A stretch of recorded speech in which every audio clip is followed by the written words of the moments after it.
Hello, Quackin' Smite League, and welcome back to the QSL podcast. I apologize, I missed last week. I was kind of busy, didn't really get to catch the sets, so I figured, well, I'll let somebody else take care of it, and I casted a set in return.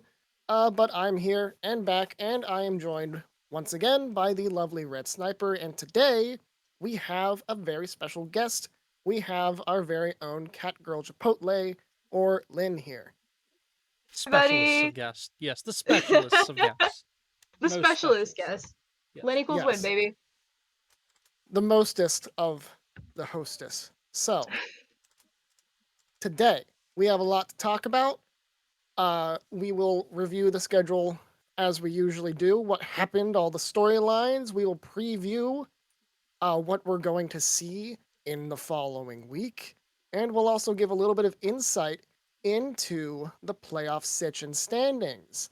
Because as of right now, and by right now, I do in fact mean Monday, but this was 2 days ago, the rosters have been locked, which means Yeah. all teams are now finalized, barring any issues such as people getting banned or them having to drop due to life issues. So, other than really those two things, the rosters are set. So, the real fun begins and the push for playoffs is here. Y'all stuck with each Now- other now. Yeah.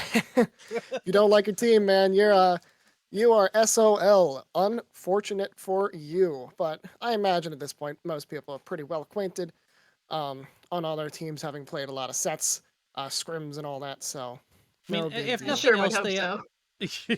at least they have a working relationship, right? I mean, they may not be buddy buddy, but at least they have a working relationship. And once you know them well enough, you know their schedule. Like, I know you can play this week. Get it together.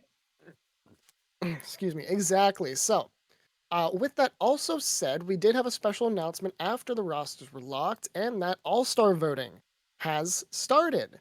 So, Oof. please make sure to go ahead and check the announcements channel. I'll probably ping it a couple times within the next couple weeks because all-star voting will continue into the 28th of August, after which we will select them via the standings and the votes. So And this you, is you get entirely you get 10 votes. So it's not like yeah. you just have to vote for like one or two people. I believe it's you can only vote for 3 people on one team, but you get 10 total votes. Yes, you get Yep. 10 total votes to spread between your favorite players, the best players, or players you simply enjoy watching. There are a lot of reasons. This is not a popularity contest, as it says on the form. However, um, you know, vote who you think you would like to see play in an all-star matchup. And these all-star matchups, as we've said before, are a little fun set to play of Duck Soup, which has very interesting rules in order for you to have fun. The All Star games are not meant to be sweaty, they're meant for people to just get out that emotion and have just a tiny, teeny possible bit of fun in what may be a sweatier season that you might have expected. Plus, We it's all know always that, fun. having fun in Smite game, does that happen often? Not very. You're Not at right. my elo. Yeah, not your buddy. Neither, brother. Yeah. So it'll be a great time. It was highly requested to make sure that this was on this season, and you're finally getting it. So that'll be very, very soon. Look forward to it. But with that said, that's all we really have to say here to preview the podcast. So let us go into a week in review. So, first on the docket, Reapers versus the Archon Dragons was rescheduled, so no information there. Currently, we are investigating the issue because it's possible that, depending on what happened with both teams' schedules, this might end up being actually a forced forfeit. So Yeah. we will make sure to update you. Yeah, it's something that we really never want to do in the QSL. I mean, at the end of the day, we want to see Smite played, and we want to give everyone their opportunity, especially in such a short season like this. You only have 7 games to try and make playoffs. So we want to make sure that everybody has their opportunity to put their best foot forward. Unfortunately, there have been a couple of teams this season where things have been in utter chaos, and so we're trying to see if we can work with teams to see if games can get played. However, that does not mean that we've literally just taken the rules and blown them up. We're working within the rules that we've already established this year. So if it doesn't go well, that just means that one or two teams they're gonna end up in the wooden spoon match. That's just kind of the way it's gonna work. At the end of the day, yeah, we want Smite to be played, but also rules have to be respected, and people's time has to be respected. You can't just make people wait around for fun and just say, "Oh, oops, we're gonna reschedule." Ooh woo. No, there are consequences for wasting people's time. And that's that. Every team has Wasting 2 reschedules. You also have 3 available subs to use that are not a part of your actual team that's being played. So in total, that ends up being, if you spread it out right, that's 6 games or sets. So, there's a ton of leniency there. So like that's all we can give, especially in a short season. But with that said, we'll move on to an actual matchup that we can talk about, which is the Kings Dukes versus the Pittsburgh Phantoms, which ended in a 2-0 for the Dukes. I was on the cast for this game, so I'll begin. Both teams ended up using subs in one manner or another. I believe it was a minors to major sub for Dukes, and then a sub in plus a sub in from minors to majors. I forget the situation specifically, but I know both teams weren't playing with their full roster, and it really ended up showing for Phantoms. Gamer got moved to ADC. Cactusin got moved to support. Excuse me, for game 1. We all know how much Kex loves playing support. Well, it was just like, comms got weird for them, I believe. They kind of looked like they weren't playing as a team, just not really operating well. And against a team like the Dukes, even if they aren't at their full strength, you got to be wary of a lot of their players there. So, of course, it's already tough whenever you're sort of out of your element, as far as roles go. But whenever you're up against the Dukes, it's going to be a tough matchup no matter what. For sure. Red, would you like to give your thoughts? Yeah, I mean, I was kind of hoping that these two teams would come in with starting rosters swinging at each other. We knew that this was going to be sort of this 2v3 kind of matchup. I mean, Phenoms has looked really good all season, but we always knew that the ones that would try and get that number 2 bye into the semifinals was either going to be the Phantoms or the Dukes. At least schedule-wise, it's kind of how it was, shaking up. And so I was hoping that these two teams would come at each other with everything they had, and scheduling just didn't work that way. So I was kind of disappointed that it wasn't, starting roster v starting roster, but I am hoping that we will get to see that in the playoffs though. Just to see the Dukes and the Phantoms swing at each other full strength going into it. But we'll see how things pan out when it comes to seeding. But I still thought this was a good game. Hopefully we get to see it. Yeah, I still thought this was a pretty good game with what they had. But yeah, it really did look, when I was looking at some of the highlights later on, I was kind of flipping through things, that it was more disjointed a little bit on the Phantom side.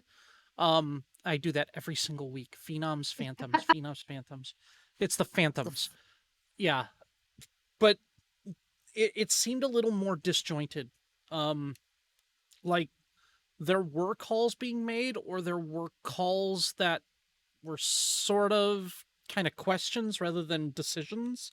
And so I think the Dukes were more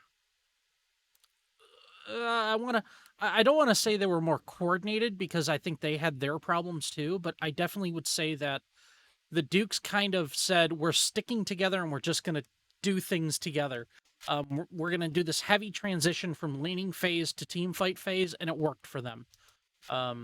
So I just, Phantoms are a little bit more freewheeling in their original roster, and it didn't quite work as well. So I'm looking forward to the playoffs and hoping these two teams play each other again. Yeah, it was very unfortunate, but it is what it is. We will see whenever they're able to play again, if they're able to play again. I'm sure we're going to see a lot of the players on either side being in the All-Star match, so don't worry, we'll see a little bit of fun there, I'm sure. So, moving on, we have Zeus Juice versus the Obsidian Mages, with Zeus Juice taking the 2-0 victory.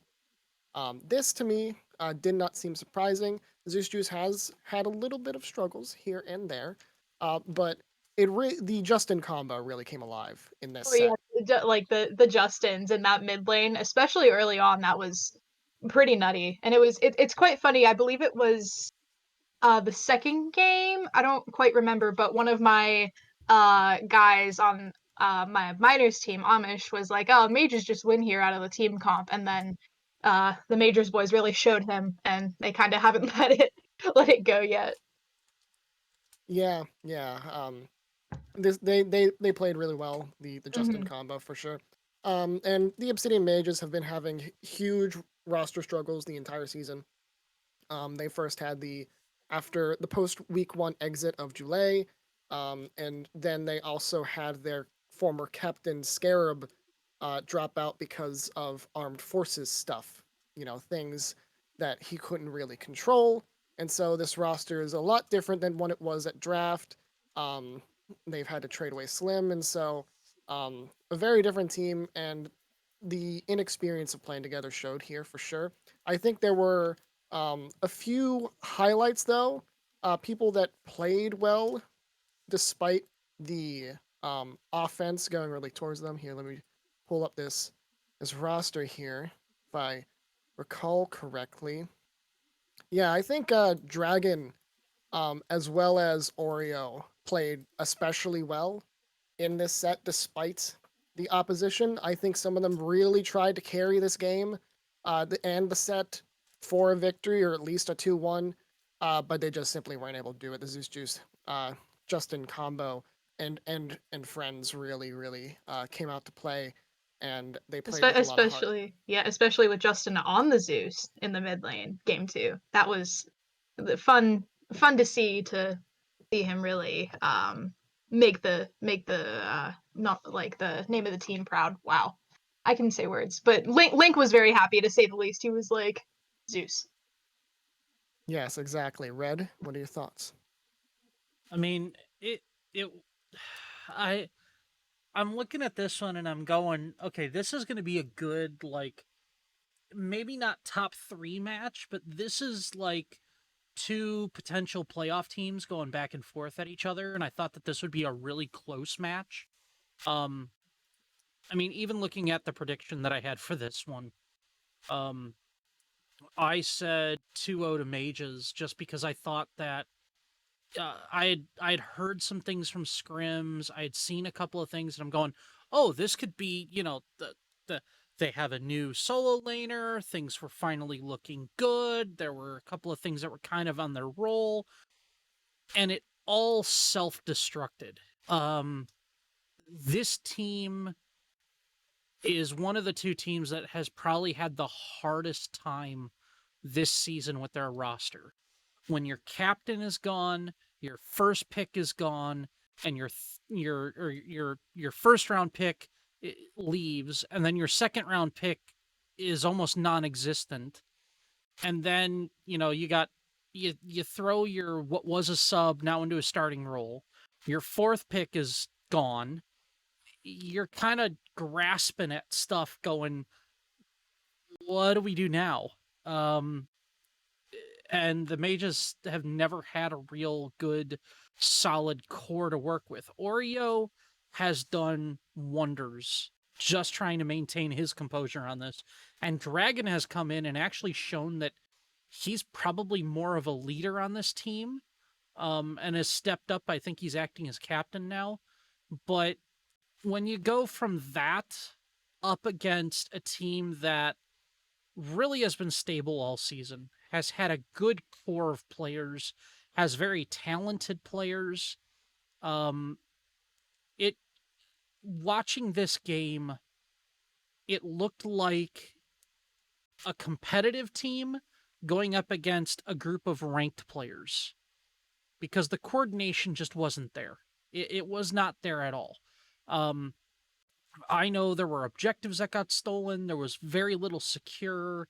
The Zeus just was just kind of able to run roughshod over the mages because of a lack of coordination. And I hope they're able to figure that out in the future, but I just don't see that happening fast enough, potentially for the Obsidian mages to. I mean, I hate to say it, but I don't know if they're going to make playoffs at this point. They've got a really tough road ahead in week 6 and 7.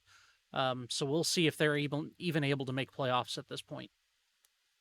Absolutely. I mean, I feel like some of it will just come with a little bit more practice with each other because those, again, like you said, this is a team that has been playing together for pretty much the entire season, going up against something that's like sort of under new management, much less a new roster. So it can be rough, but anything can happen.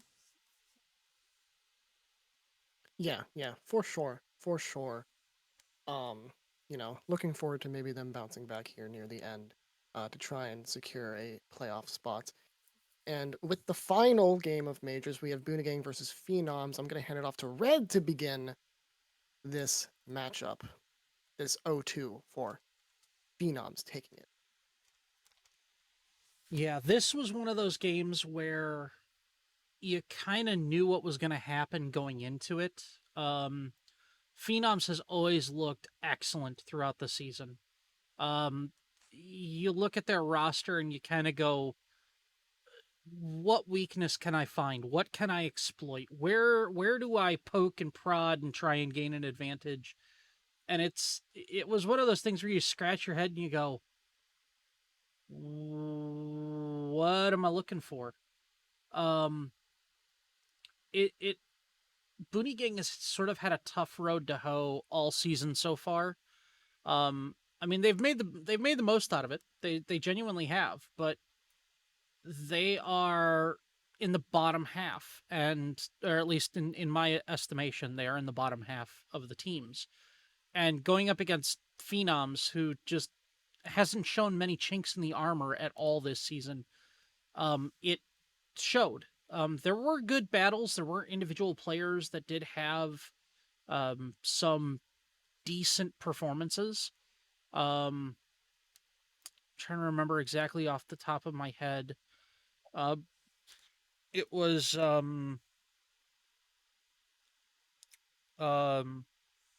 Quarren didn't do too bad, and Specify stepped in, and actually Mm-hmm. was doing was looked good. He did. He looked real good. Even being picked up later on in the season, I was surprised because you expect someone who originally is a free agent, subbed for a couple different teams and then gets picked up, I think, week 4, I think it was, and just balled out against Phenoms. Um, not exactly something you expect at that point. But it just wasn't enough for Boone to really look or even feel in control at all during those 2 games. I And mean, such is life whenever you play against Phenoms. yeah, I mean, Phenoms are just going to do Phenoms things, and it's like, well, here we go again. Let's try this one more time and see if this Yeah. works. You go into Phenoms being like, okay, we can come out of this with a 2-1 and it'll be good because it's against Phenoms. Yeah, Mm-hmm. yeah. Yeah, I 100% agree with you, Red. I think Akorin and SM Specify tried really hard in that set to try and get that 2-1. It just wasn't in the cards.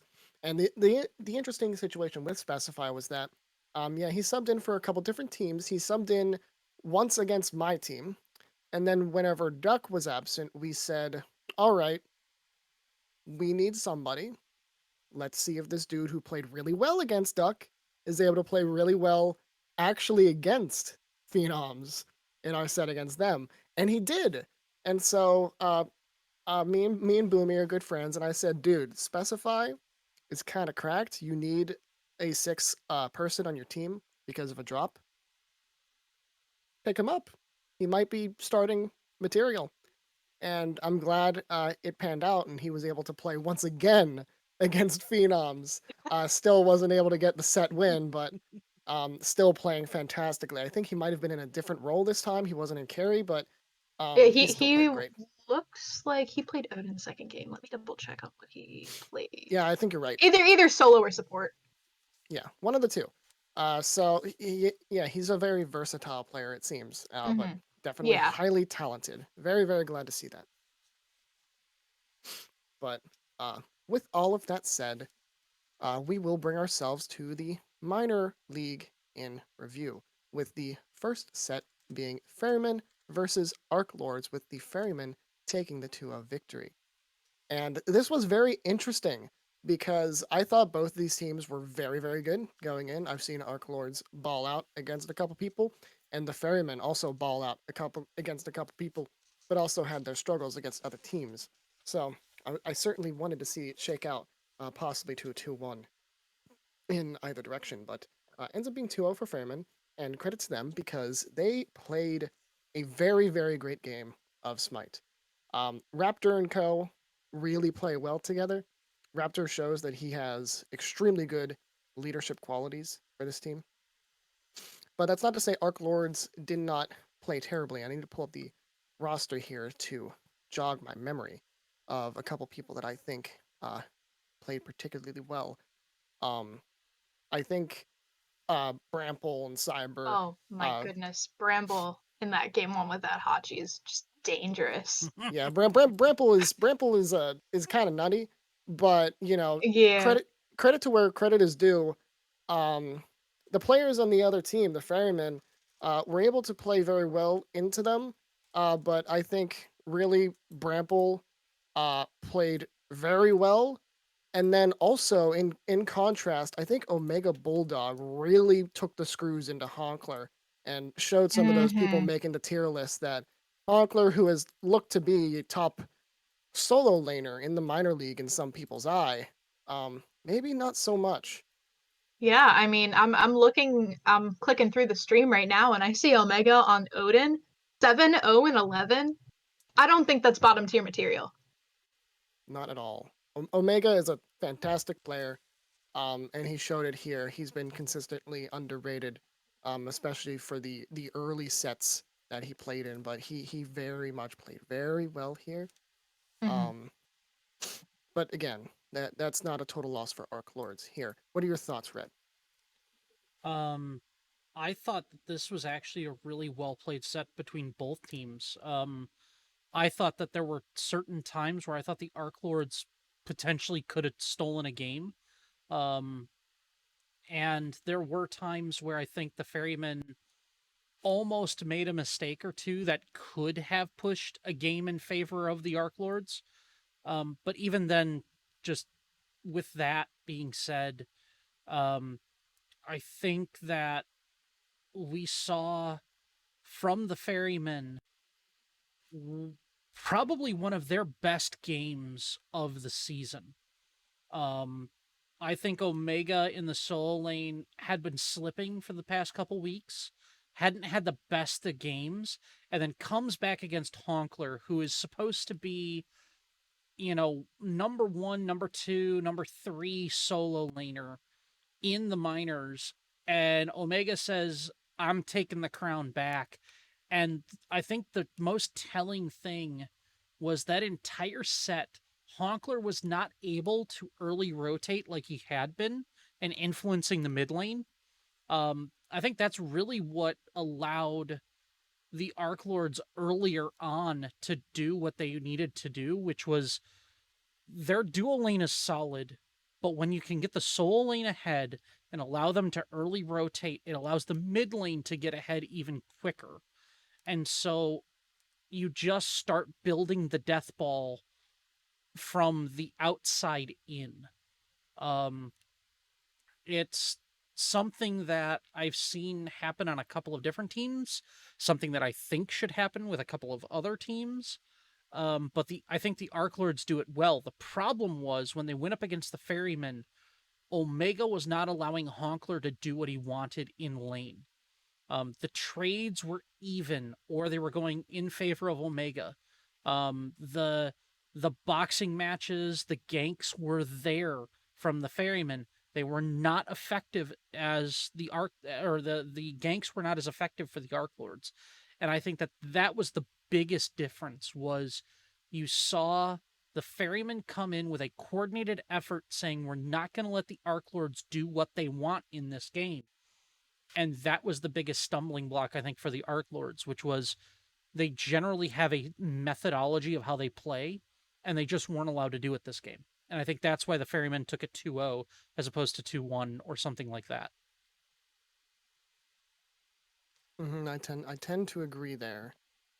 Definitely a match that will be remembered, hopefully, in people's tier lists. So, with that thought, we move on to the King's Knights versus Charlotte Fury.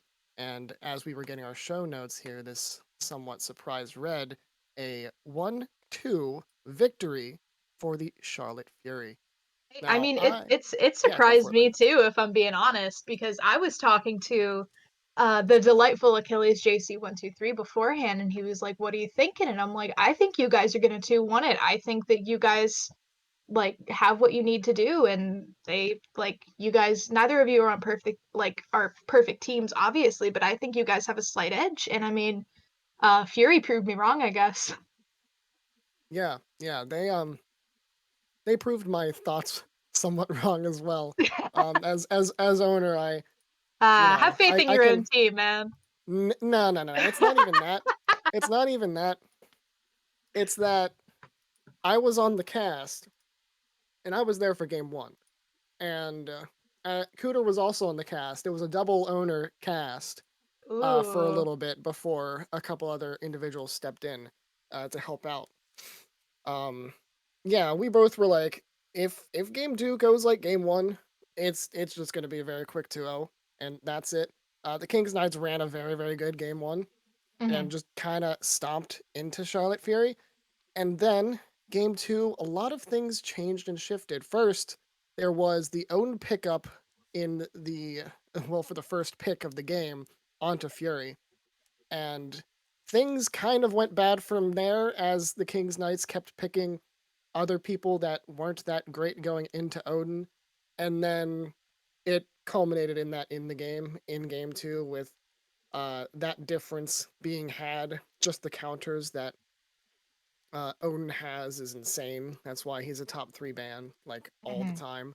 I bet the King's Knights were looking to pick him up in the first round, but unfortunately, without the first pick, they didn't quite have the uh, pick and ban pressure to get it. So um, game two ends up getting pretty much ran by Odin. There were a couple other individuals in that game as well, but game three ends up also being a very different animal with finally Odin being banned and both teams going back to a lot of different things that they like. I believe Gilgamesh was first picked that game. Yes. Oh, Achilles Um, on that Gilgamesh can be pretty scary, but I mean, and Fury showed him what's what. yeah, I think they ended up playing that set very, very well. Despite my thoughts of like, well, they've been having first of all, they haven't like gotten to play a whole lot together, so there's a lot of that coordination. Really, the only time they've played together so far is I think maybe one or two scrims early in the season, Hmm. followed by all of their actual league sets. A couple of them do play casuals together, but it's not like it's a full team.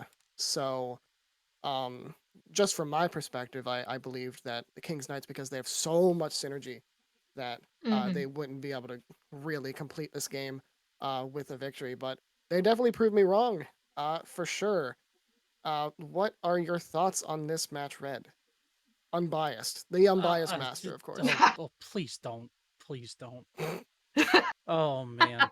I, By the way, everything said in the podcast is all opinions. So if you disagree with yeah, them, prove us wrong. that's exactly right. Because I'm going into this with what information I have, and sometimes it's not the best information, but it is what it is. Um, and when I saw some of the highlights from this game, I did not watch the entirety of the set. Which I think I want to go back and watch the set again because something just didn't quite click the first time I watched through the highlights. But when I initially predicted this set, um, which by the way, I did not have a good week. Um, but I said King's Knights 2-0 over the Fury. I was confident in that. Um, and I thought that Snowy was going to have a good game. I thought that um, uh, the name is escaping me. I thought Achilles was going to have a great game. I thought that the only thing that they had to worry about was if they were playing full roster against full roster. The biggest thing that they would have to be concerned about was Telly on carry and PK in jungle. If they could just squelch what PK was doing, I thought that the Fury would have zero to little chance.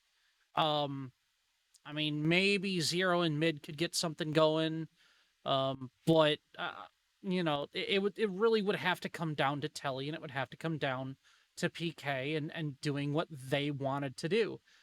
And the Knights in game one were just like, yeah, that's exactly what I wanted. That's exactly, show me right, exactly. And then it's like they kind of like sat on their laurels and said, yeah, we just need to take one more game. We'll have fun. And the mentality from I think it was, instead of the mentality from the Knights, I think it was the mentality of the Fury, where it was like, hey guys, do we want to make playoffs? Do we want to have a good seed? Do we want to be here and play Smite competitively?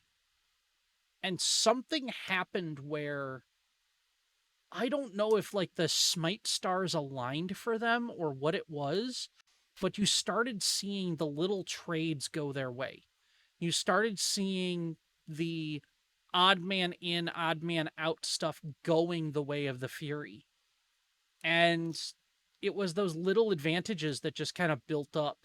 It's like, okay, that there was some odd stuff in game 2, but game 3 will sort of things out. It'll wake up the Knights. It won't be a problem.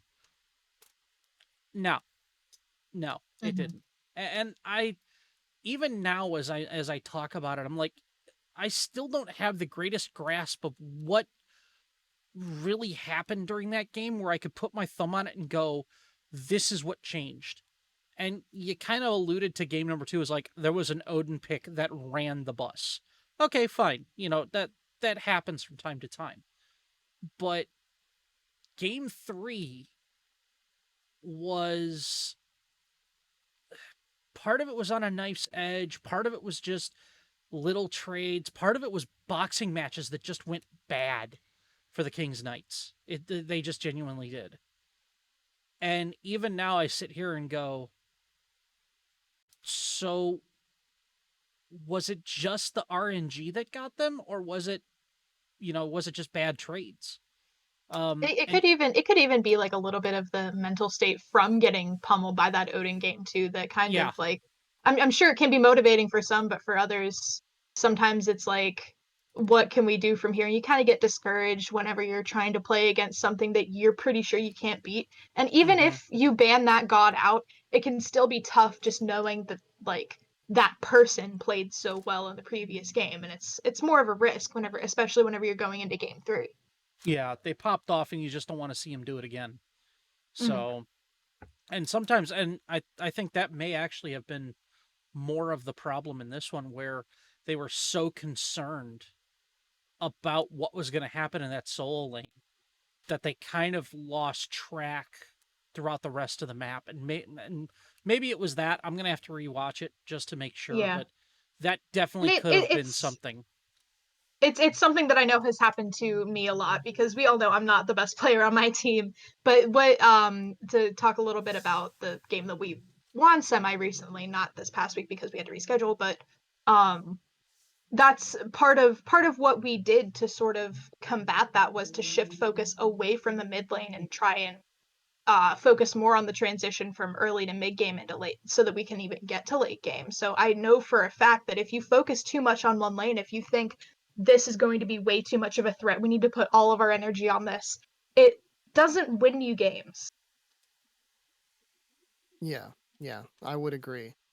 But still, a fantastic set between both teams. As we're gonna get into when it comes to like where everything shakes up at. This is very huge for Charlotte Fury to stay in the fight for a playoff spot. We will move on though. We do have rescheduled Chosen Guans versus Obsidian Knights. Nothing to note there. Just a simple If you know how it reschedule. is. Yep, it Yeah. be like that It'll sometimes. it'll be back in like hopefully week 8. Yeah, probably. Week I, 8 I I was should be gonna would, fun. say, you know, I would like a playoff spot. So we're definitely gonna play the game. I mean, I'm gonna say right now, week 8 is gonna pop off because we got week 6, week 7, and week 8. We got 3 weeks to play, and there are a lot of games that need to be rescheduled. I'm just saying. Yeah, there's gonna be a Uh, lot of double headers, a lot of fun. I'm sure the casters are gonna absolutely enjoy the next 3 weeks, followed by We are gonna hate our lives. Oh man. oh man, I already do, so it's fine. yeah, A- well, As we reach into the final match that was played, we have the Booney Boys versus the Little Noms. The Little Noms take the 2-0. I will bring it to Red for the initial thoughts. Oh boy, this one, I I hate to sound like a broken record, but this was a lot like Phenoms. the majors. Yeah, it was a Yeah. lot like the majors. You go into it and go, Little Noms, they haven't dropped a set yet this season, and in fact, the only game that they dropped all season was to the Chosen Guans, and And again, that's one of those up 2-1. No matter how you get it 2-1. It's good enough. and the worst part is, so I was talking to a friend of mine, who's a captain on another team, and he goes, Mhm. "So you've casted a few games of the Little Noms?" I go, "Yeah." He says, or he asked the question, "So where do you think their weakness is? How do you think we can beat them?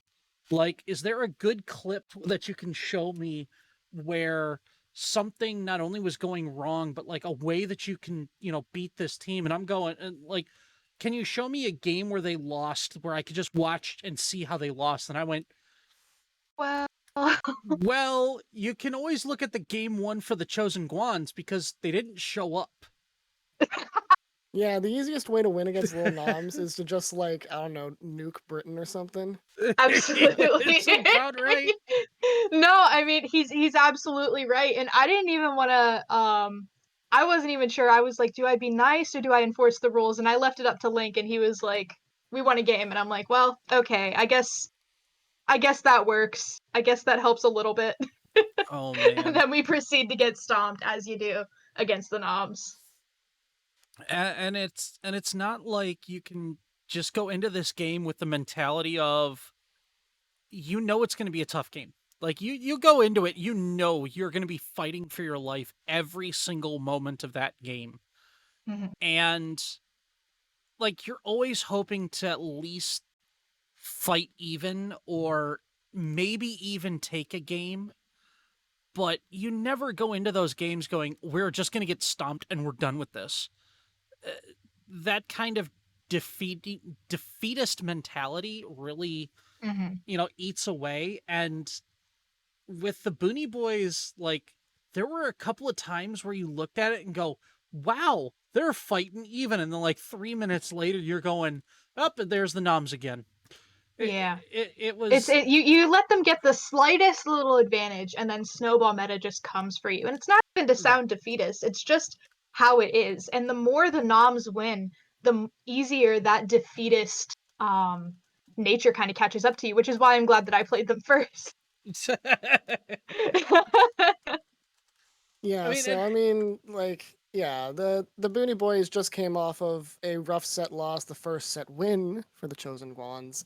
Woo. Um, Not the last, but anyway. Perhaps. We'll see. Oh, perhaps yourself. But uh, I think there were still bright sides to the individuals that played. I think Fable and Sphinx Game 1, Yeah. Fable both games, Sphinx Game 1, I Yep. think they played very well. I think they tried their hardest to make their team competitive against the top team in the minors. But just simply, it wasn't enough. You'll see in a lot of these games where, you know, these teams have like two or three great players. If you don't have everybody on board on this, it's gonna catch up to you eventually at some point. You need everyone playing 100%, and for whatever reason, you know, I don't think some other players there played their top game and tried to work around their bright spots, which resulted in a very unfortunate loss. But again, that's still the top team. And at the end of the day, you go, well, we put up our fight and we will move on, hoping that we might be able to capture a playoff spot, perhaps because right now they are very much the outside looking in, the Boone boys. So um, the next couple weeks are going to be integral for their survival. But that does bring the review to a close. And now we move on to the preview of the next week's matchups. We have first up Reapers versus the Pittsburgh Phantoms. Now, since this is my own team, I will, of course, hand it off to Red to begin with his thoughts about this set. Yeah. So this one, oh boy, how do I do this one? Duck will be playing if that influences your decision. He's Okay, back from Duck will be vacation. playing. Okay, good. That It's that like, oh, that instant. actually helps. Um, I mean, but here's the thing. So Duck's got to go up against Pollo. Okay. I mean that is like that is a matchup that I want to see. Duck and Pollo going at each other is going to be an awesome duo lane, and I expect there to be like back and forth boxing matches and kills and solo kills in that carry lane. I'm looking forward just to watching that. That is going to be fun to watch. Now that being said, oh boy, oh man, how do I go into this? The biggest disparity that I could possibly see is probably gonna be in. I mean, it really will be in between the mid lane and the support. I mean, Kexan's a decent jungler, but Stages is just insane in the mid lane for most of the season. Um, I'm a gamer in support. I think he's gonna have a better time against Pingu when it comes to setting things up. Um, and even up against Gingy, I think Stages is going to have more pressure against Gingy because Gingy's not quite. Uh, I don't know if it's. I think it's his main role, but I just don't see him comfortable in the mid lane. He's at least the games I've seen him in, he's never really looked like he's felt comfortable in the mid lane. The real question, though, and I'm gonna issue this challenge actually to Inori, um, because Inori has done wonders this season, but he always likes to play jungle gods that dive. We've seen him on the Osiris. We've seen him on a Serket. We've seen him on those gods that like to just come in from the backside and disrupt.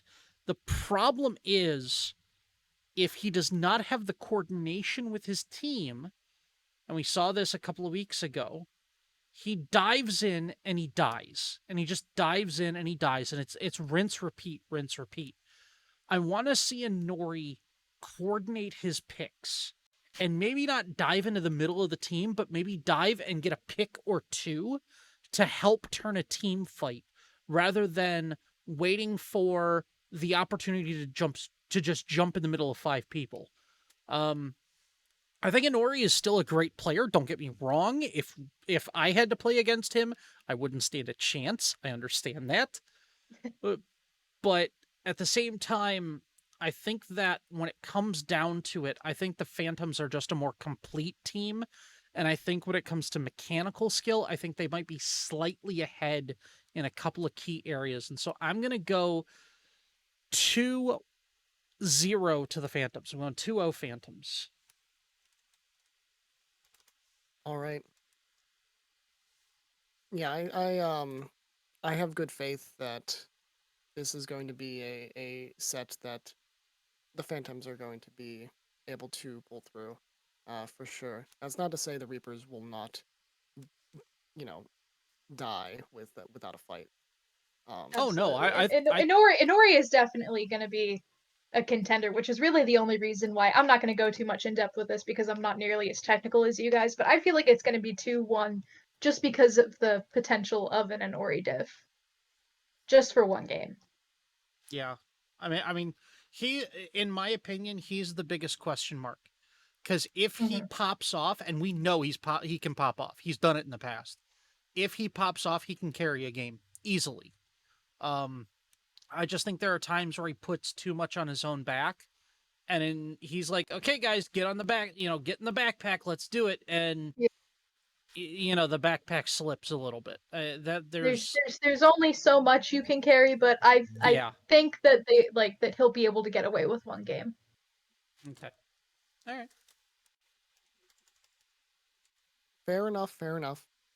I won't say much because it's trying to leave the bias out of the podcast. Jeremy's biased. I'll just say that I don't have any worries. So we always know it's which bias is the best bias to be biased with. That's all it is. In this case, it's the Phantoms. As always. So next matchup we have the Archon Dragons versus Zeus Jules. If it gets played. Oh, don't please. Oh. Oh my lord. Archon Dragons have such a freaking hard time. God, just getting a game, getting a set. They've played one. We are in week 6. Yes. This is week 6. This is week 6. They have played one set. One. A single set. So and even that they might not because there's only so many days that they can do and there's only so many days that Zeus Juice can do. I've been seeing Zeus Juice seems to only be available on Wednesdays and Thursdays. Yeah, it's primarily Link has been busting his little butt trying to get something scheduled, so hopefully we'll see something. I will just leave my prediction as reschedule. I would put my money on reschedule too, but I will give a very serious prediction, of course. Archon Dragon still has NMR. Everyone has faith in NMR. He's a very good player. But at this point in the game, I think I'm not gonna give a number just because I don't know if this set's gonna be played, given the issues with AD. But I'm at this point gonna give the edge to Zeus Juice just because they've had time to play together. They've had sets in. They're still a very talented team with many good players like Olive and Rye. Just sort of the highlights there of that team. Of course, the Justin combo. Of course. So, and then my boy Margie. I'll say they'll win the set. I'll say they'll win the set. Whether it's a forfeit 2-0, 2-1. That's my prediction at this point. That is such a cop-out answer. Okay. I mean, he gave a prediction. It's at least it's a little bit there. It's like, oh, they're gonna win. But... I'm giving up the points that I could get for getting it completely accurate and just saying they're going to win. Okay. I also would put my money on this one's going to be rescheduled, just because that's the mark of the beast on this particular team for some reason. But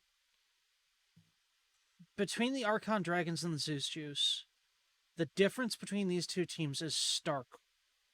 And I don't mean that like, oh, there is such a big difference, or there's such this, or this.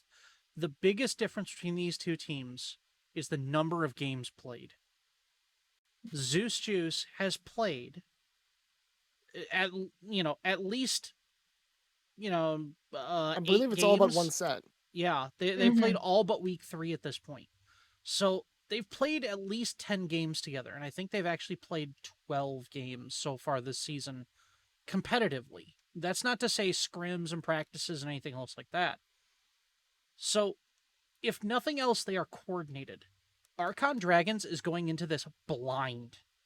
Okay?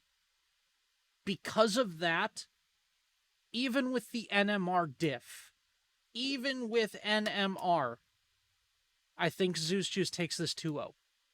It's the same reason why I can't give Inori a game.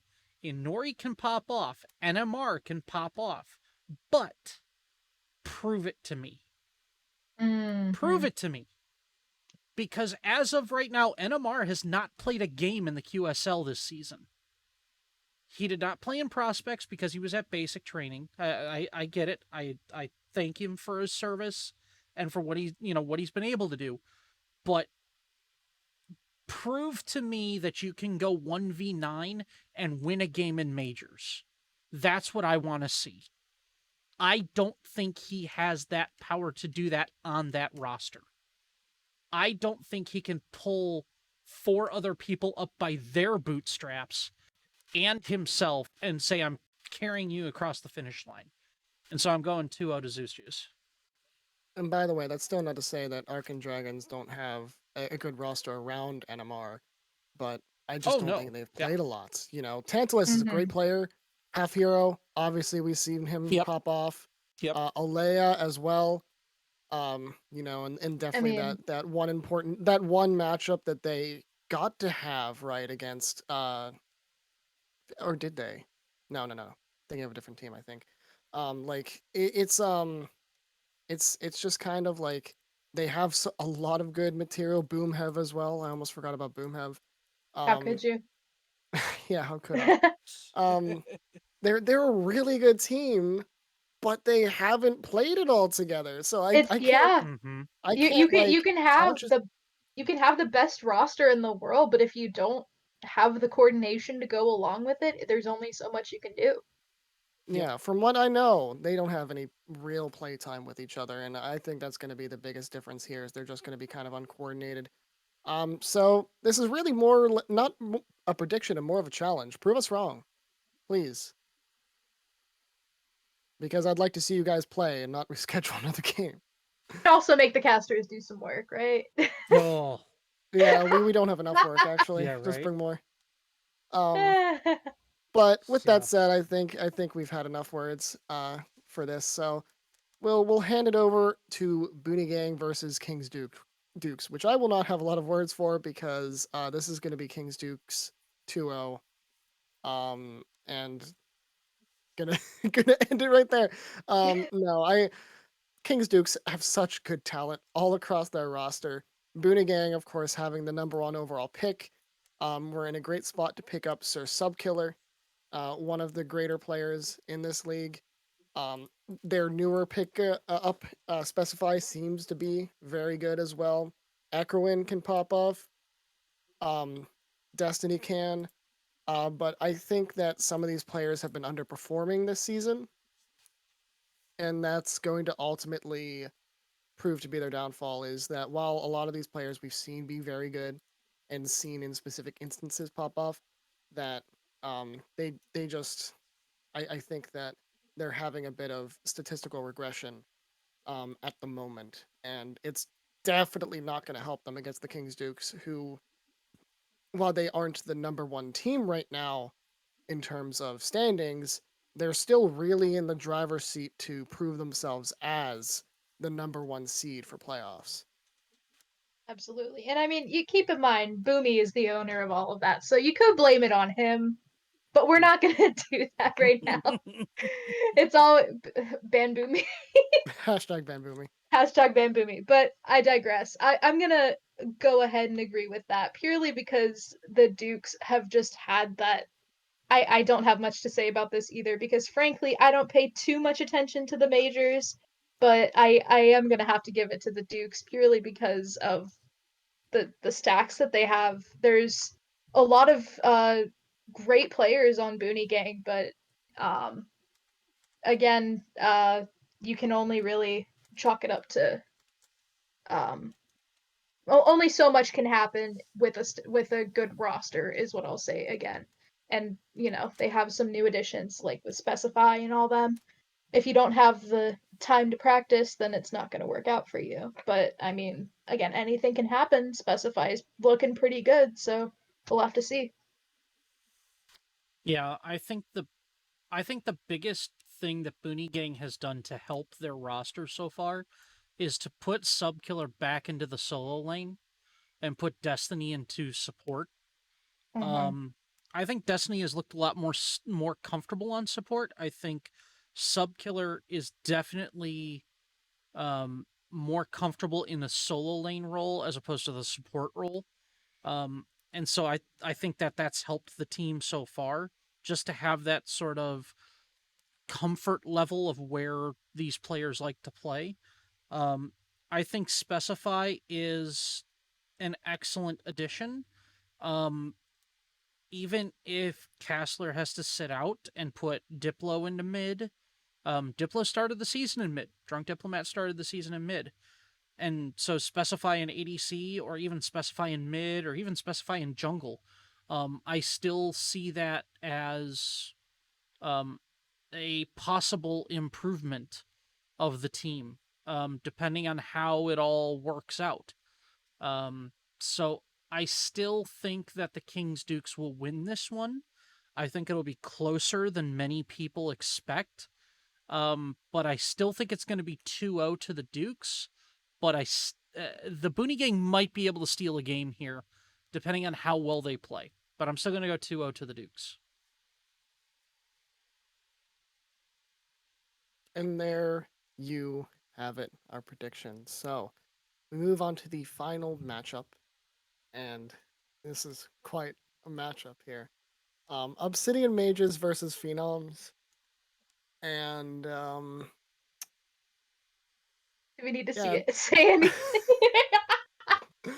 I'm going to Woof. say it. I'm going to say it. We'll see if this game even gets played. That is true. The Mages have been having a lot of problems with scheduling as well. And it's not just a scheduling thing. There's from a little birdie. There's some real difficulties on the roster again. And because of that, I think that there's going to be, if it isn't a Phenoms 2-0, I think it's still Phenoms will win this one by FF. Um, I the mages are just in so much chaos right now. I just don't see them even being able to focus on a game against Phenoms. That's unfortunate to hear, for sure. That little snippet of info.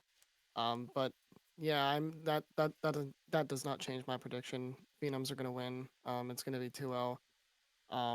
The Obsidian Mages, unfortunately, are the how would one say it's the resistance of this season, where they have fallen apart. Um, there's not a lot to work around. Um, they had two people legit drop off the face of the planet. One person who doesn't want to play with the team at all. Um, it's unfortunate to see. Um, Only one of those I will excuse. Scarab getting diffed by the armed forces is not his fault, but the other two just seems very, very unfortunate. It's very sad to see when you see someone come into comp and they play one set, they lose it, and then they go, "Oh well, I'm done." Take their toys and leave. Um, Especially when they're a first round pick. But all this is a lesson to future owners and captains. Do your homework. Make sure you know what people's situations are the best you can before drafting them, because they might So not. sometimes the armed forces will beat you to Well- drafting them. So well, Yeah. Scarab didn't yeah, get drafted. I know. It's but- jokes. Yeah, Scarab didn't get jokes. drafted, but that draft unfortunately Yeah, ends it's up like he being their was. downfall. Yeah, it's unfortunate because I do love to see him play, but duty calls. Yeah, it was fun watching Scarab play. Definitely last season as he ran at me. Oh yeah, wasn't that fun? Whenever that he was just bullied awesome. us in the jungle. It was Yeah, it so was awesome. as Red watched it. Red just watched Red watched Excuse our me? minis team just go up in flames. Excuse me, I had my hands full every time. Every time. No, Especially, you just watched the especially against California your team, forest Jeremy. fires. Especially against your team, Jeremy. Don't give me that. Bringing up last season's boils, but Oh, my yeah, sorry, lord. we joke and kid, unfortunately, anyone I who's mean, watching this segment. at least we know this season there's no such thing as mod diff. Mm, Just knows? saying. Who knows? The season's not over yet, buddy. A little bit of mod diff Oh. here and there. It might be As for a me. treat. Uh, A smidgen of mod diff. It's full of light seasoning. Yeah. But yeah, this is a very unfortunate situation. We joke and kid for levity, but Yeah. Oof. Sometimes it's all you can do. Yeah, exactly. that's all you can do. So we'll move on to the minors in order to get some real content out. So we have the Ferrymen versus the Charlotte Fury, and as such, since this is my team, I will pass it off to Sir Red to begin. Where to begin? Where to begin? The Ferrymen just came off of a really, really good game. Really good set against the Arc Lords. The Arc Lords expected to be, in my prediction, in my estimation, I put them around middle of the pack, and I had Charlotte Fury right around the same. But I think the Ferrymen looked really good last week. I think that if they keep that continuing momentum, I think if they try to play a similar style of game, I think they come away with this one, and I think they do so in a commanding fashion. I think it's going to be Ferrymen 2-0. It's hard for me to sort of put my finger on it because as the standings say and as you previously said, they are both solid middle of the road teams, and it just really depends on whether the Ferrymen can ride their momentum or if Telly decides to pop off as Telly does. Yeah. PK doing PK things. It's really it comes down to like the general, can the Ferrymen ride the momentum from last week versus can Telly PK0 can they do their thing? Can they do what can Telly do what Telly does? And Yep. I feel like that depends on whether they let on her through. But That's going to be a question. yeah. It was at the top of my notes when we played them in big bold letters. Don't let Telly played on her, and then he played Rom, and we got diffs, so it was fine. But it's a tough one because it's hard to say how the stars are going to align. But I think I'm going to give it to the Fury 2-1. It's definitely going to be a close game to watch, and it's like I can only just kind of give it to the Fury because I really genuinely think it's going to be one of the closest games. One of the closest games in the league, I would say. I'd agree. At least right now. Yeah. Yeah. I will say this. I think it's going to be a very exciting game. I have stakes in both teams too because Raptor's a good friend.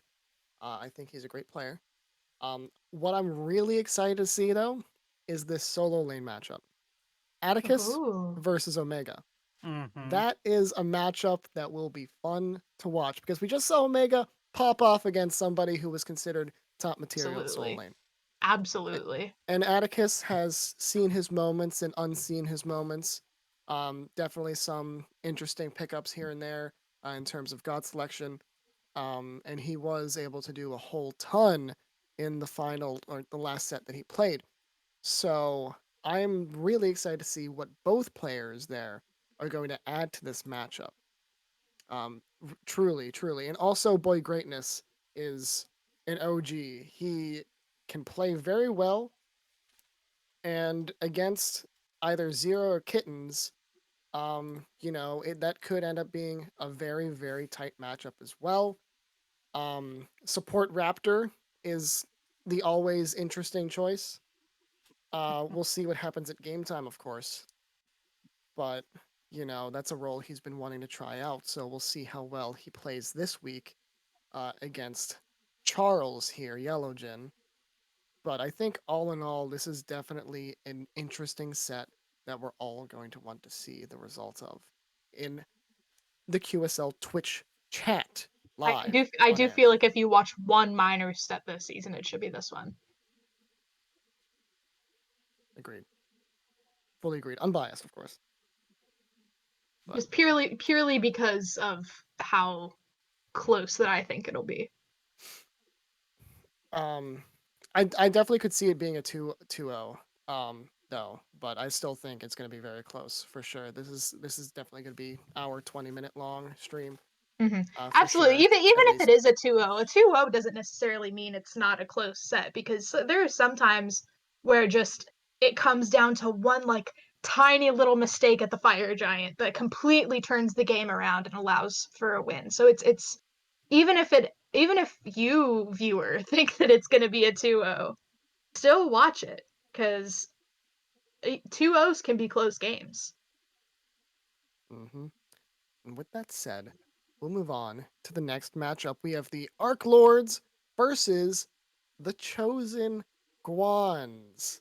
Take it away, boys. This is going to be a fun matchup for sure. The Arc Lords coming after a very tough L there, getting sort of ran down. They're definitely going to be hungry for a victory, but the Chosen Guans, with their roster moves and changes, have become a much different animal now. And while some people might think that they have certain specific weaknesses, they can play that sort of mindset through other ways at this point.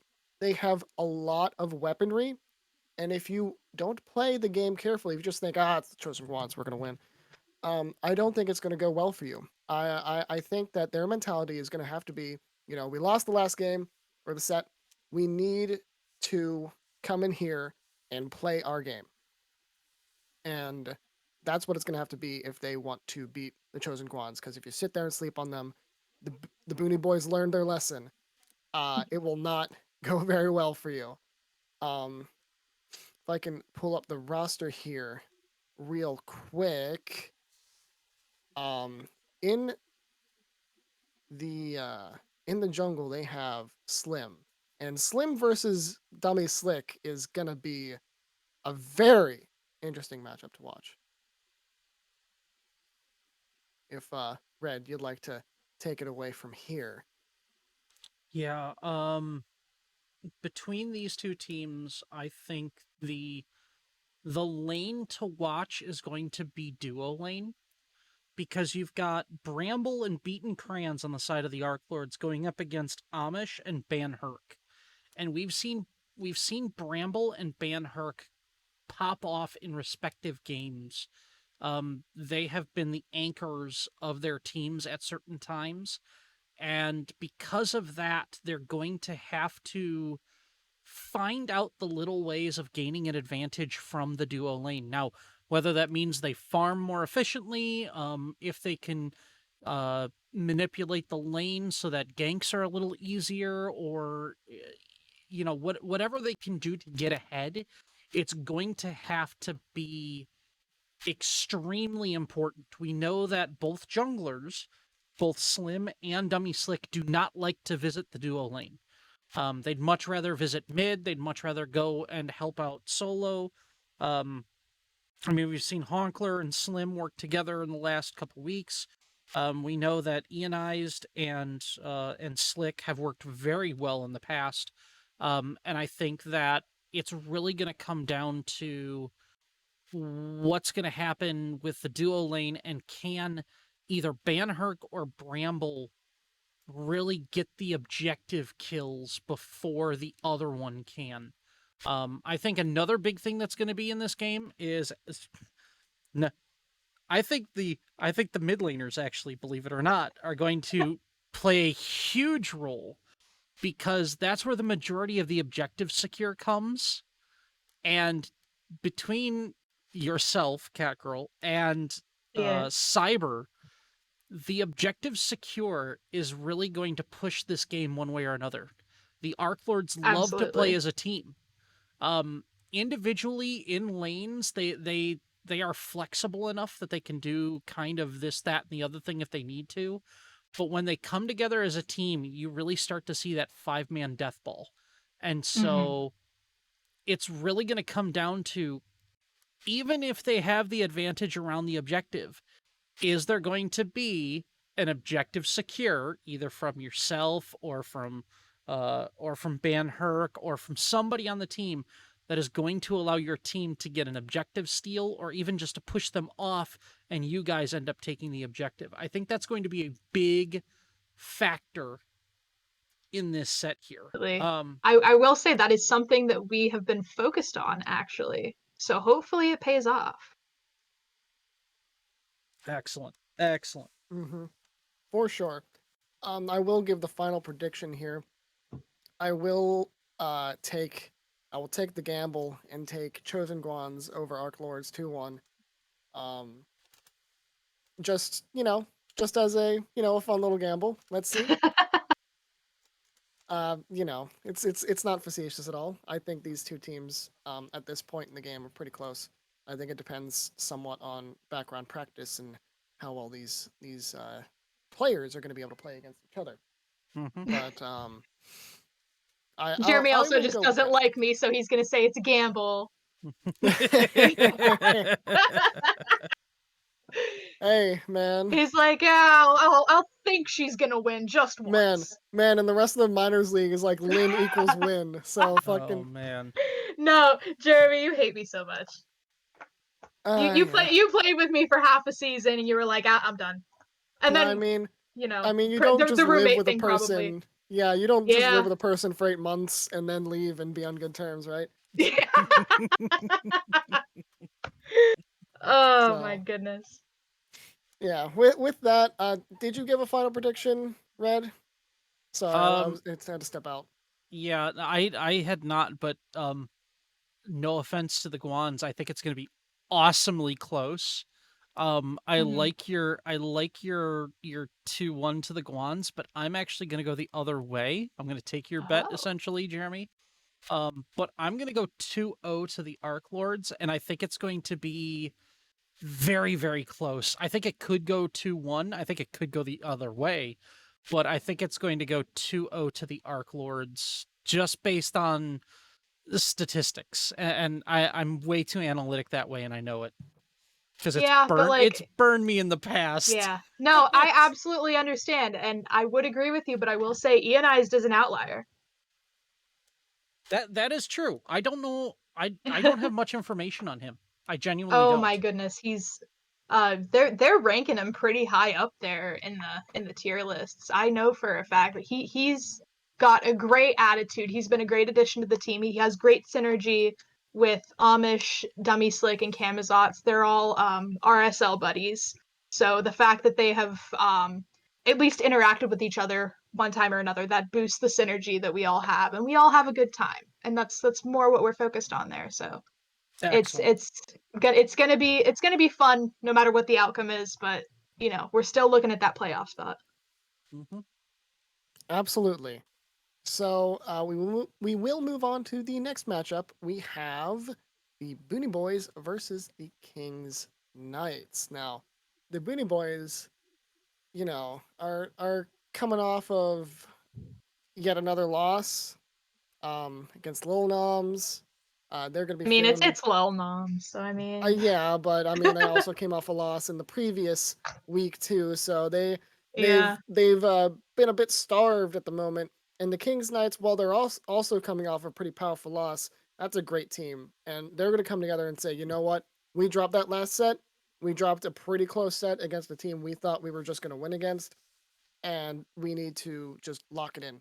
I know that Snowy definitely has that kind of confidence. Achilles as well. And when it comes to actually looking at these rosters here, This is going to be a fantastic solo lane matchup of Achilles versus Uncle Fable. Oh my goodness. Yeah, Achilles is gonna be pumped up. really, He's going to be really pumped up. pumped. I know my Julio, and he's gonna get hyped for this. Yeah, for sure. This is going to be one of those matchups that he's definitely looking forward to. We have the good old report or support against Snowy as well. We have Jeering Lamb, the captain of the team, versus Zombie Crusher. So, I mean, there's a ton of names there that you hear time and time again if you're here at the QSL. The biggest names here of the Miners League uh, going up against each other. I think this is still going to be a fantastic set, but I'm going to bet on the boys, biased or not, 2-0 Kings Knights. Yeah, I'm gonna agree with that. I think it's 2-0 Kings Knights. I think that when you look at how these teams have performed so far this season, I think the coordination from the Kings Knights is going to be a lot better than the Booney Boys. Booney Boys last couple games, I think it's been shot calling and coordination, maybe with committing. I think that's probably the biggest. I think that's probably the best word actually to say is I think the commitment from Booney Boys hasn't quite been there. I know Lynn when they were playing you guys, they had that one decent game, but Mhm. it was the objective steals that came through. Absolutely. It was the 4v5s, it was the 3v5s, it was sort of this, we know what we need to do, but we're like 80% committed or we're like Hmm. 76% committed. And that's kind of what was their fall in week 4. Absolutely. Um Hesitation can absolutely be a downfall, and I feel like I know that better than anybody else. If you hesitate and you can have a plan, but if you don't commit to it, there's only so much you can do to come back from it. exactly. And that's why I'm going Kings Knights 2-0. Absolutely. Me as well, purely because the synergy that I know Achilles and Snowy have, I am good friends with both of them. I play with both of them quite a bit. And even just between the two of them talking to me about the synergy that they and the rest of their team have, it's sometimes I think that Snowy and Achilles share a brain because that's whenever I see them play together, especially whenever you get into those bigger team fights late game. Excuse me. Like Achilles will do something to push backliners into the front line and Snowy will freeze and then crowd control comes in from like the burst damage from the mate. It's crazy what those two can do, even without the influence of their other team. I think if you add everybody else in there with that synergy and that like telepathy that they've got going on there, they're hard to beat. Absolutely, absolutely. Um, of course, it's always totally unbiased, but um, even if you were just coming in and you knew all of these guys were Puerto Rican, they all play with each other 24/7. This is information you could glean very simply. Mm-hmm. So, that is our predictions here. We will move on to the next and final match that we'll talk about for week number 6. It is the Obsidian Knights versus the Little Noms. Now, the Obsidian Knights did not play last week. The Obsidian Knights have been a very fun team to watch because of how their roster is. Um, they've certainly exceeded some of my expectations for this season. If I can get it. Yeah, here we go. So, Moose is in addition to their team, not an originally drafted player. He was originally drafted to majors. Wolfman Sam, Goody Pro. I mean, you look at that team, and there's so many names that you've heard so many times. Mm-hmm. It's a team that's highly talented. However, they're still a middle of the pack team in terms of standings. And the So Lil Noms are the Lil Noms. yeah, the Little Noms are quite literally the golden standard of the minors. But I do think, given the fact that they do have that roster there, they might be a middle of the pack team there. I think that's only because of just reschedules and sets not finished due to rule violations, not Yeah. necessarily skill. Um, I I think this is going to be actually a very, very good game to watch. Um, I will take the edge to Little Noms, but I think the Obsidian Knights will be the first team to take an actual game played off of them. And for that, I will take Lil Noms 2-1. It might be slightly spicy, but I really do like that Obsidian Knights roster. It just seems so well rounded that they might surprise that team there. No, I mean it's a great roster, and in unfortunately before we had to reschedule, whenever I do my research at the beginning of every week, and I'm looking in, and Peaceful is crazy, Goody Proctor, Moose, they're great players, and it's something that like whew, kind of dodged a bullet having to play them so soon and being able to reschedule and give myself some more time to do some research on them. So it's I don't know. I think it's tough. I do think the Lil Noms are gonna win just because they do Lil Noms things, but I also think it's gonna be a 2-1. Um, they're gonna be it's gonna be a good one. And even if it does go 2-0, like I was saying earlier, a 2-0 does not necessarily mean like a stomp. That's it's gonna be close. It's gonna be, I would say, closer than most other Lil Noms games that we have seen. And it's not something to just set to the side just because it's the Lil Noms. Like, obviously, they're going to win. I would definitely, if I'm going to choose any Lil Noms game to watch this season, it's going to be this one. Yeah, and I'm, oh, man, this is hilarious because as I knew the transition was coming, I kind of looked at it and just in the back of my mind decided I'm going to put this down. So I put my actual prediction down before anybody else did. I did the same. I went 2-1 to the Noms. Um, I think the Knights are going to take a game, and I think it's going to be.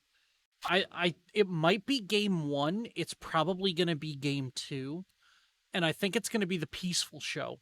Um, Mm-hmm. I think if they take game one, I, let me put it this way. I expect it more to be that they take game one than they take game two.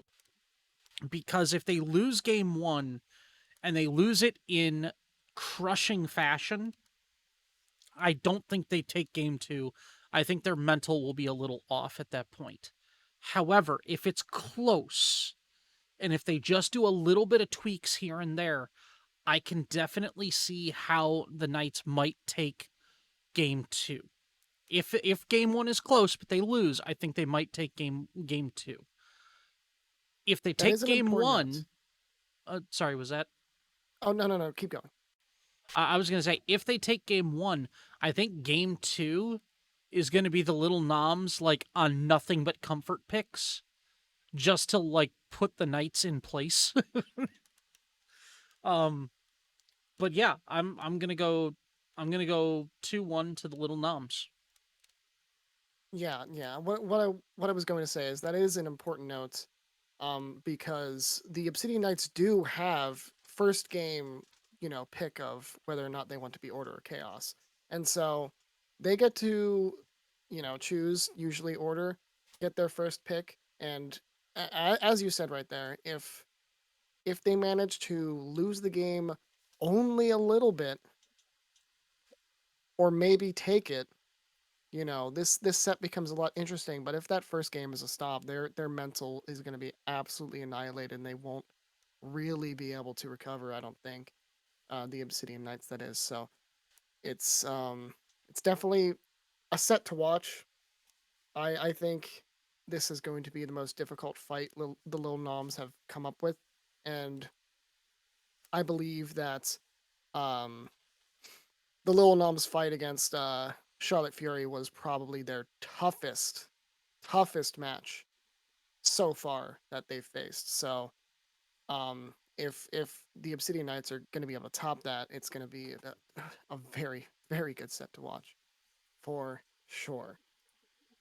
But other than that, any last thoughts before we begin the view into the standings/playoff? Going once, going twice. Nope, All right, I so think we're good. Yeah. We have here the standings so far in accordance to how many points they've earned. Again, one game equals 1 point, and winning the set also gives you a point. So say you 2-0 somebody, you get 3 points. If you 2-1 somebody, you get 3 points, they get 1 point, and that's how it shakes out. So, currently, majors standings as is, and this is entirely up to date. We have Phenoms at the top, the golden standard, the team we knew that was going to be there, quickly followed by the Kings Dukes as well as the Pittsburgh Phantoms. This is the top three, what a lot of people have thought about in terms of their standings and how things were going to be. Phantoms have been shook around from 3 to 4 to 5 in many different iterations of tier lists and what people have to think in terms of, points of where certain players are at and such and such. But when it comes to it, these teams are the most competitive at this point. The Phenoms and the Pittsburgh Phantom set was a set that was absolutely fire, one that had a lot of drama, and eventually resulted in the Phenoms' victory, but it was still a 2-1, and certainly the biggest fight they've had to face as of yet. So those teams are very close. And then, the Dukes take that quick 2-0 victory over Phantoms um, in that fashion. And so that firmly puts them in the driver's seat ahead to get that first round bye. So at the moment, the biggest thing on the docket, the week 3 reschedule, the great reschedule week, Kings Duke versus Phenoms is going to be a set probably played in week 8 that is going to be the set to watch because it will determine who gets that number 1 seed, which means that team gets to decide who they want to play out of the results of the bottom seeds, the 3, 4, 5, and 6. So whoever wins those sets, they'll be able to determine their fate in who they play. So it is a very highly important matchup. And the Kings Dukes also have to be aware that the Phantoms are not that far behind, and that if they drop a game here or there, it could make it very difficult, even if they are able to beat Phenoms, to actually make it into that first round bye. So, Phenoms also definitely have a lot to play for sure. They're going to have to play perfectly as we reach into these finals weeks. So, that's how the top looks. And when it comes to the middle teams, we have the Reapers and the Phantoms tied at 3, technically. But this Reapers Phantoms matchup has come up, and we've already talked about it.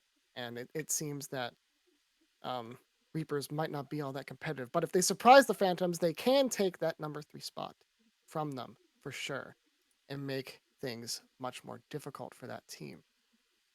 Up next is Zeus Juice and Boone Gang rounding up the playoff eligible teams if the season were to end right now. Both teams, of course, have a lot to play for and prove to everyone else, especially with, some people considering how mediocre their rosters might be. But, they're going to have very tough matchups coming up, and they're going to want to play to fight. And the teams looking outside are the Obsidian Mages and the Archon Dragons. The Archon Dragons because they haven't played any sets besides one, and they lost it 2-0. So that's why they're at the bottom. And the Obsidian Mages, of course, as we talked about, their many, many different struggles is what puts them there at number 7. So teams that are very down in their luck in terms of their roster, definitely trying to fight for any relevance here. Any additional thoughts here, my friends? Not that I can think of, really. I mean, I feel like if the Dragons can get those games played, this could be completely shaken up, but as it stands right now, it's what more is there to say? I do have something to say, and it's sort of a wag of the finger to all the people that gave me so much crap after my first power rankings came out. I have 1, 2, 3, and 4 in exactly the same matchup as they are now. I'm just going to say that right now. I have 1, 2, 3, and 4 absolutely correct. Now, I didn't think the roster would blow up with the mages, and I wasn't 100% sure what was going to happen with Zeus Juice. But other than that, I am ecstatic that I saw enough of this coming at the beginning of the season. Um, I think that's pretty cool. The other thing is looking at what's going to happen in week 5 and week 6, or sorry, in week 6 and week 7, my bad. Reapers play Phantoms, which is the two third place teams playing. But then the Reapers play Zeus Juice right after that in week 7. So, if you want to talk about playoff implications and potentially getting your choice of, you get the number 6 seed instead of the number 5 seed, I mean that could be huge. So, I mean, I know it's not a huge difference necessarily. I think teams are very competitive, but there may be a team that says, "Hey, I'd rather face Boonie Gang," or if the mages are able to win a couple of games, I'd rather face the mages than face Zeus Juice, or or vice versa. Um, getting that number 3 seed might be a way to control your own destiny to a certain extent too. So, I think it's going to be a really interesting setup going into playoffs. But I really like this setup for the season. Yeah, these last weeks have a huge amount of meaning, for sure. So keep an eye out on those games because there are playoff implications in a lot of those sets that we've already just talked about and more that we will talk about next week. But with that said, we do have the minors, which in my opinion is highly exciting. It is so exciting because of how close this is. So we do have Lil Noms at the top, and they are pretty much uncontested so far. At that number 1 spot, the King's Knights are closing in, as well as followed by the Arc Lords. Those are your top 3 teams so far. I think the Arc Lords have a very good team, and they've played very well. But there are, of course, as with many things, some questions here and there that they might have to answer. The King's Knights, I think, have played phenomenally this season, and I'm very excited to see if they're going to be able to fight to keep that first round bye. But next is the most important part, because we have three whole teams that are tied. The Obsidian Knights, the Ferrymen, and the Charlotte Fury are all tied for the final spots in playoffs, which would create an actual bracketing nightmare if the season were to end right now. But as it currently stands, they are all there at the number 4 spot. So the big question here is like the Ferrymen and the Charlotte Fury do have to play a set against each other in this coming week. The Obsidian Knights and the Fury have to finish their set. And of course, they have their other final set that they have to play outside of that in Obsidian Knights 2. So there is a lot to play for in terms of whether or not you get a certain seed, whether or not you're going to be able to try and compete for a top seed, as well as being able to compete at all. And at the final bottom 2, we have the Chosen Guans and the Booney Boys. The Chosen Guans having an unfortunate beginning, have a team that is, in my opinion, much more competitive now. And the Booney Boys, which have fallen down on their luck, very much so. So the Chosen Guans and the Booney Boys have a ton to fight for with each other, as well as with the other teams, in order to see, whether or not they're going to actually be able to make those final spots over those other teams that are really trying to vie for certain seeds in the playoffs, as well as maybe just trying to make playoffs at all. Uh, in my opinion, the Chosen Ones definitely have a lot to play for in these coming sets, especially this one against Arc Lords.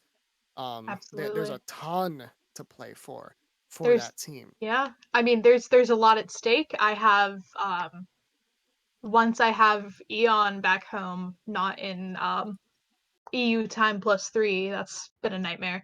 But I mean, once he's back in business, I have Banherk, who is finished with the rest of his leagues, who is now fully focused on this league. Reap is in the off season for now. Their draft is next week. So a lot of my team has their eyes on this playoff spot. So we're going to do whatever we can to get it. Yeah, I think what's really cool coming up here. So first of all, most of these teams are only separated by 2 points. Um, so the Obsidian Knights, the Ferrymen, and the Charlotte Fury all are sitting at 7 points, and the Chosen Guans are at 5. I mean, it's that close. Mm-hmm. So a win puts you in. And Absolutely. you have week 6 coming up against Arc Lords, but you have week 7 coming up against Ferrymen, which are literally one team that's right above you. So Uh-huh.